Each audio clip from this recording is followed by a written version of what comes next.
How's it going there, my friends? What's up today? Welcome back to Carpo's channel. Today I'd like to talk a little bit about gaslighting and association fallacies for a moment, but I promise it won't be boring and drawn out. No, I can't promise that. um, Gaslighting is a term that most people are familiar with, but for those who are unaware of the real definition, it's basically convincing someone else that they are insane or that they are the ones who are in the wrong. To give you an example, it would be one of the most common examples would be um, a wife finds her husband's phone on the counter. She snoops through and finds he's been cheating on her. And so, when confronted with this, he tells her she's overthinking it and that she's making it a bigger deal than it has to be, and makes her feel like she's in the wrong, even though he's obviously in the wrong. And this is very common with couples, that especially when, not just with women being gaslit by men, but vice versa. People get put in their place by others because others are uncomfortable without a lack of control. So control freaks will always try to gaslight to make it seem like they are always in the right. And this has become a very common method of just discussion on the internet. So this is well out of the realms of just individual relationships.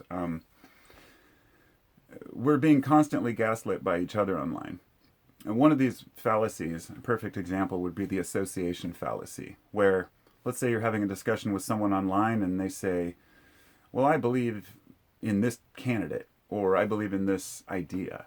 And the other person says, oh, you believe in them, well, therefore you must support all of these horrible things that people who are associated with that person have done. And so it's what they call guilt by association. So you're one of the bad guys because you share even one viewpoint from a different side. But guilt by association has another side to it. It's honor by association. And this one, a lot of people are riding the coattails of other people's accomplishments or other groups by saying, look, I wear this patch and it says I'm a member of this group. Therefore, I have honor because I'm a member of an honored group. Now, it's completely absurd, as we know. You know, it doesn't matter whether you wear a badge or a patch or what kind of ID you have in your wallet. There's still plenty of shitty people out there. And so writing on other people's achievements is something where people think that they actually are higher status because of a piece of paper or whatever they have. So those two both appeal to emotion. And this is how people convince others that they're either insane or that they're wrong. They appeal to the emotion by getting people riled up over things that are really irrelevant. There's also, I guess, a good example of honor by association. One of the most ridiculous examples would be woke culture, or any variety of different, whether it be corn chips or tennis shoes. Everybody wants to be woke because it's the popular thing. So therefore, well, if we can push forth this cause, then we have honor by association. It would be just like a candidate running on the fact that he supports the NRA. Say, you're supported because of your association, right? Well, then one of the biggest fallacies that comes up when we're, discussing things with people is the old red herring.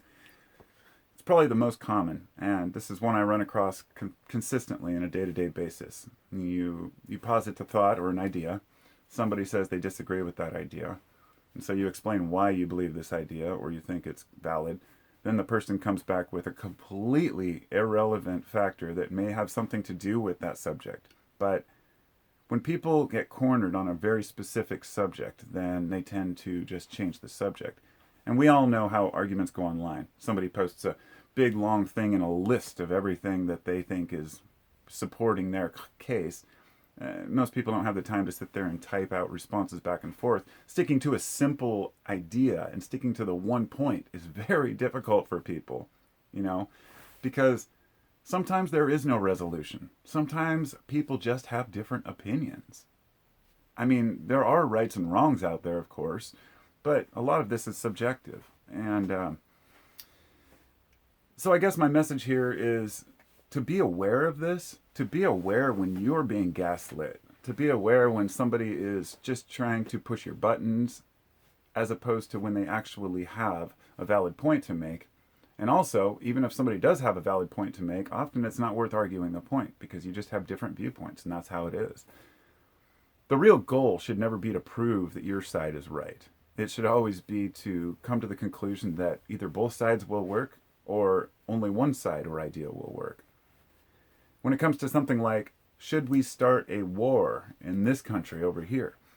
There would be people that, have reasons that we should and reasons that we shouldn't, and those who support it and those who don't. When it comes down to something like what movie do you like or something, it's there's no winning the argument. I even had this discussion with somebody I know about music where they said that, or it was about comedy. They were saying, saying I have no taste in comedy because I didn't like what they thought was funny, which was some stupid meme.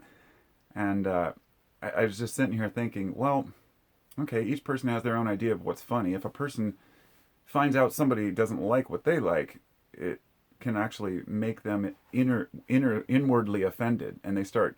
It's almost like they're feeling personally gaslit. Like, is what I think is funny? Is it funny, or is the music I like good? That's all subjective. It's all personal taste.